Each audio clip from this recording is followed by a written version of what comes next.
actually going this way, guys. You're not taking the subway?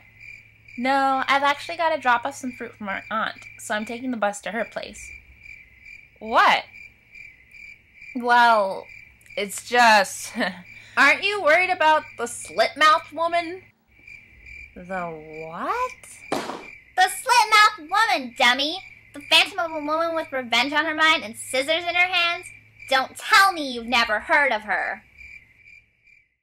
She lived hundreds of years ago in this very city when it was just a town. She worked as a seamstress, running a shop out of the comfort of her home. Her husband was never around during the day, busy in the business district. He provided for the two of them very nicely, but very soon the long hours took a toll. His pretty young wife felt lonely and became involved with the next-door neighbor, who was an aspiring painter. One day, the husband returned from work early to surprise her at dinner and found the two of them together. He stood at the door of their room, shocked and disgusted. He walked over and punched the painter, screaming and swearing over and over again as he beat in his face. By the foot of the bed, he noticed portraits lying around.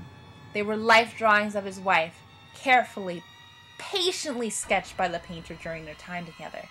Enraged by the spectacle, he looked down on her, his hands covered in her lover's blood as he breathed heavily. He growled, I am going to make sure that nobody thinks you are beautiful. Ever again. Quickly, he reached into the dresser drawer and pulled out a pair of her prized sewing scissors. With his eyes bulging out and his heart racing 1,000,000 miles a second, he stooped down and deftly slashed the corners of her dainty mouth. Then he kicked her in the stomach, leaving her to bleed out on the floor. He ran away and was never heard from again, never to be prosecuted for the murders. Legend says that the woman's soul walks the streets at night, her face covered by cloth to hide her husband's handiwork. When she approaches you, she asks if she is pretty. If you answer yes, she removes her mask, revealing the scars as she inquires again if she is attractive. There is no correct response, for if you try to compliment her, she slits your mouth to look like hers. If you say that she's not pretty, she cuts you in half. And you can't just run away, because she can teleport. Only way to escape is... You guys are being ridiculous. Aren't we too old to believe this type of garbage? Next you're gonna tell me that the boogeyman's gonna eat my soul because I didn't do my chem work. There have been tons of people who've seen her ghostly figure stalking them at night. This very hour, in fact. My cousin's best friend's sister's boyfriend barely made it out alive after seeing her last week. He's only safe because I said I don't want to hear it. It's just a made-up story circulated by a bunch of stupid college kids. Besides, it just made me miss my bus. Now I'm going to have to wait. Well, aren't you at least concerned about human psychos then? It's really late. Don't worry about it. I've got my phone, and the next bus will be here in less than 10 minutes. I'll be fine. Hello. Hi. Please don't let her ask for change. Please don't let her ask for change. Can I ask you a question? Sure.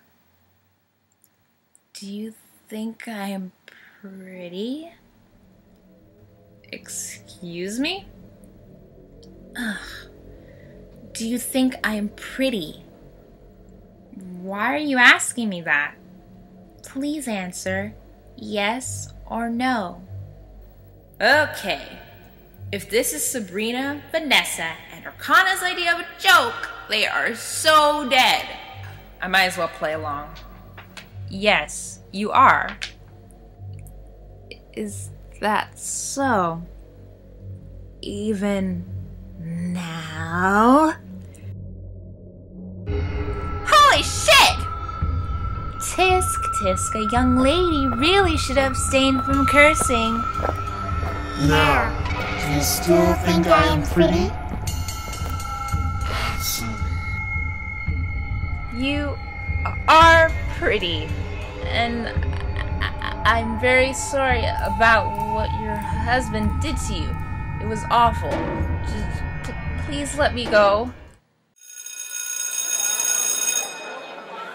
Hey, Sabrina. Did you hear from Annalie? She didn't text me last night. Me neither. Maybe she fell asleep when she got home? She's done it before after night class. What do you think, Kana?